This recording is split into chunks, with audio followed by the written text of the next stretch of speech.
Alors, Régis, donc, qui se trouve à Terre-Neuve et Labrador, on a beaucoup parlé du télétravail à cause de la crise, etc. Et c'est vrai qu'on a été plongé là dans une situation un peu exceptionnelle parce que du jour au lendemain, quasiment, tout le monde a été contraint de se mettre au télétravail assez brutalement. Mais est-ce que tu penses que le télétravail deviendra la norme après cette crise de la Covid-19? Et puis, quels sont peut-être les avantages du télétravail, mais aussi quels sont ses défis? Pour répondre à la question, je vais déjà répondre à la première partie de la question. Ce qui est sûr, c'est que la situation actuelle a poussé les entreprises à se poser la question, en réalité, et à prendre conscience qu'il fallait faire quelque chose pour être capable de faire face à cette situation, mais pas seulement cette situation actuelle, une situation qui peut se reproduire à l'avenir. On n'en sait rien. Ça peut se reproduire dans 6 ans, 10 ans, on ne sait pas. Donc, on essaie de se protéger un petit peu.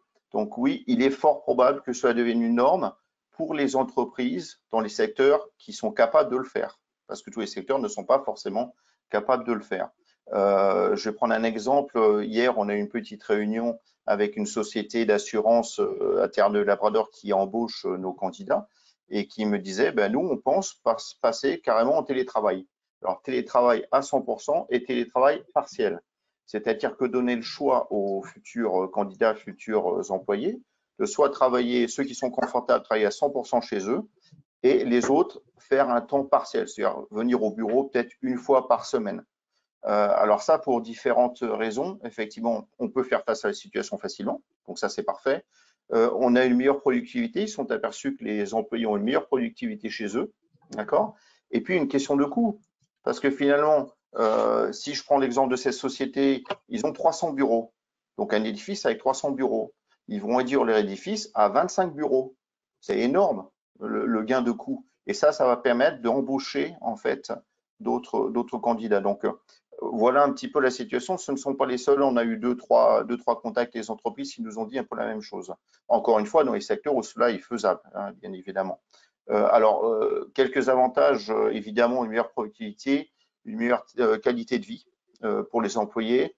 On a une satisfaction des employés parce que finalement, on leur fait confiance. Ils ont l'impression d'être bien dans la société en se disant, ah, on fait confiance, une revalorisation quelque part.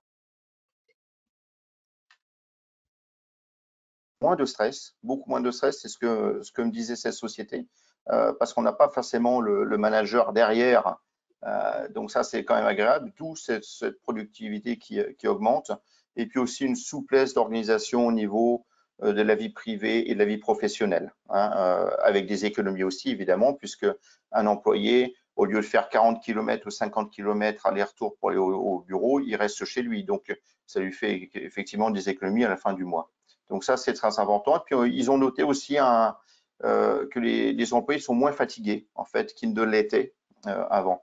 Alors, évidemment, il y a quelques défis. Ça, c'est certain.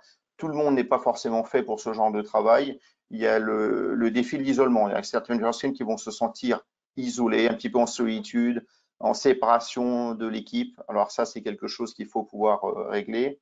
Il faut aussi que les télétravailleurs soient disciplinés et organisés. Ça, c'est vraiment très important.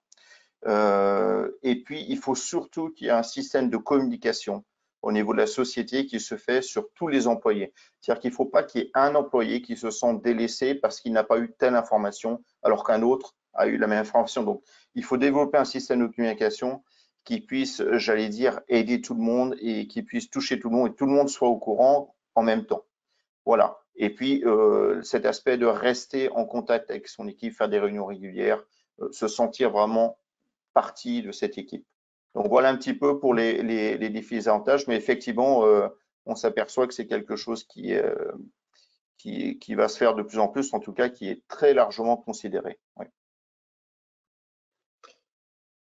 Merci Régis, mais aussi de manière plus générale, il faudrait que tout le monde, y compris dans les régions rurales, puisse avoir accès à de la connexion à haut débit, ce qui n'est pas toujours le cas, pour que le télétravail puisse devenir une généralité. Mais ça, c'est un autre débat.